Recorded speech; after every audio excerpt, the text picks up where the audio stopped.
BRS party working president KTR Andhra Pradesh మంత్రి లోకేష్‌తో 2 సార్లు రహస్య మంతనాలు జరిపినట్లు పీసీసీ ఆరోపించింది.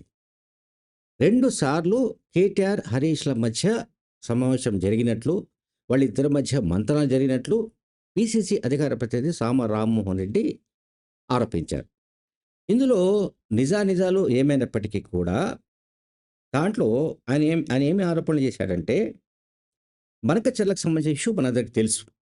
ఇది బనకచెర్ల అనే ప్రాజెక్టు అంటే గోదావరి ఆహ్, అండ్ బనకచెర్ల లింక్ ప్రాజెక్టును కేంద్ర పర్యావరణ శాఖ అనుమతి నిరాకరించింది. కేంద్ర ప్రభుత్వానికి సంబంధించిన పర్యావరణ నిపుణుల కమిటీ ఆ పర్యావరణ అనుమతుల్ని నిరాకరించింది. ఆ సబ్జెక్టు మనకు తెలుసు. సో, కృష్ణా, గోదావరి నదుల్లో తెలంగాణ వాటా కోసం, అట్లాగే బనకచెర్లను ఆపడానికి కాంగ్రెస్ ప్రభుత్వం పోరాటం చేస్తున్నమాట అందరికీ తెలుసు.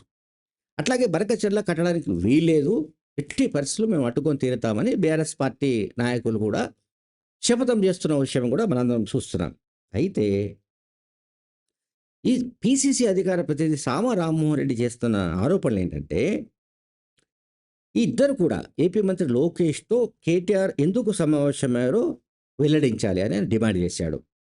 ఆ రహస్య మంతనాలు ఎవరి ప్రయోజనాల కోసం జరిగాయో కూడా కేటీఆర్ స్పందించాలని చెప్పాడు. కేటీఆర్ ఒకవేళ స్పందించకపోతే లోకేష్ అసలు తాను కలవలేదని కనుక చెబితే ఎవరు? కేటీఆర్. లోకేష్, కేటీఆర్ కలుసుకున్నట్టు, రహస్య మంతనాలు సాగించినట్టు పీసీసీ అధికార ప్రతినిధి చెప్తున్నాడు. ఆరోపిస్తున్నాడు. అదే సమయంలో వాళ్ళిద్దరూ కనుక కలవలేదని కేటీఆర్ చెబితే, దానికి సంబంధించిన మొత్తం ఆధారాలు బయటపెడతా అని చెప్పి ఈ సామ రామ్మోహన్ రెడ్డి అన్నాడు. నిజంగానే ఇది చాలా ఆహ్, అంటే ఒక కాంప్లికేటెడ్ ఇష్యూ ఇది. అంటే మనం చూడ్డానికి వెంటనే ఇది ఇట్లా జరిగి ఉండదు. సామ రామ్మోహన్ రెడ్డికి ఏం తెలుసు? లేకుంటే కాంగ్రెస్ నాయకుడు, కాంగ్రెస్ అధికార ప్రతినిధి ఆయన. పీసీసీ అధికార ప్రతినిధి. ఆయనకేం తెలుసు భయ్యా అదంతా ఈ బోగస్ ముచ్చట్లు అయి ఉండొచ్చు అని కూడా మనకు అనిపిస్తుంది. కానీ సామ రామ్మోహన్ రెడ్డి గతంలో అంటే ఐ థింక్ మే మొదటి వారంలో అనుకుంటా బహుశా ఎమ్మెల్సీ కవిత తన తండ్రికి 5 పేజీల లేఖ రాసిందని, ఒకవేళ రాయలేదని చెబితే తాను ఆ లేఖను బయట పెడతానని ఇదే సామ రామ్మోహన్ రెడ్డి అన్నాడు. అది నిజమైంది కూడా. ఆశ్చర్యం ఏంటంటే ఆ తర్వాత అంటే మే 2న ఆమె లేఖ రాశారు. ఎవరు? కవిత. ఆ తర్వాత మధ్యలో ఆయన ఈ సామ రామ్మోహన్ రెడ్డి పీసీసీ అధికార ప్రతినిధి ఒక ఆరోపణ చేశాడు. ఆ లేఖ నిజమా? కాదా? అనేది మీడియాలో చర్చ జరిగింది. తీరా ఆ లేఖ లీక్ అయింది. ఏంటంటే అరౌండ్ మే 21, 22 ఏదో సంథింగ్ రిలీజ్ అయింది. లీక్ అయింది.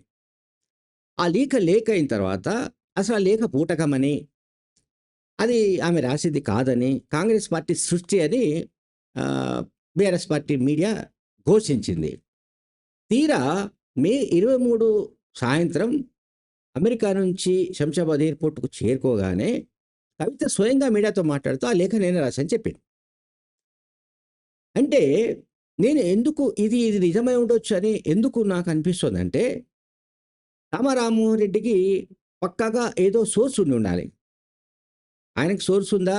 లేకపోతే కాంగ్రెస్‌లో ఇంకెవరికైనా ప్రముఖులకు బీఆర్ఎస్ పార్టీలో నుంచి సోర్స్ ఏమైనా ఉందా? మనకు తెలీదు. అదర్‌వైజ్ కేటీఆర్, లోకేష్ వీళ్ళిద్దరూ కలుసుకున్న విషయం బయటకొచ్చేది కాదు. ఇప్పుడు సామ రామ్మోహన్ రెడ్డి కూడా ఏం చెప్తున్నాడు? గతంలో అతను చెప్పింది నిజమైంది మరి. కవిత లేఖ గురించి అతను చెప్పిన మాటలు నిజమయ్యాయి. ఇప్పుడు కూడా ఇది నిజమేననే అనుమానాలు సహజంగానే కలుగుతున్నాయి. ఎందుకంటే ఒకవేళ కేటీఆర్ స్పందించకపోతే, కేటీఆర్ తాను లోకేష్‌ను కలవలేదనంటే, వాళ్ళిద్దరూ కలుసుకున్న వివరాలు, ఆధారాలన్నీ బయటపెడతారని రామ రామ్మోహన్ రెడ్డి ప్రకటించారు. ఇక ఇప్పుడు బంతి కేటీఆర్ కోర్టులో ఉంది. ఇది నిజమా? కాదా? ఇది బూటకమా? అనేది బహుశా మేబీ కేటీఆర్ స్పందించవలసిన అవసరం అయితే ఉంది. Thank you very much.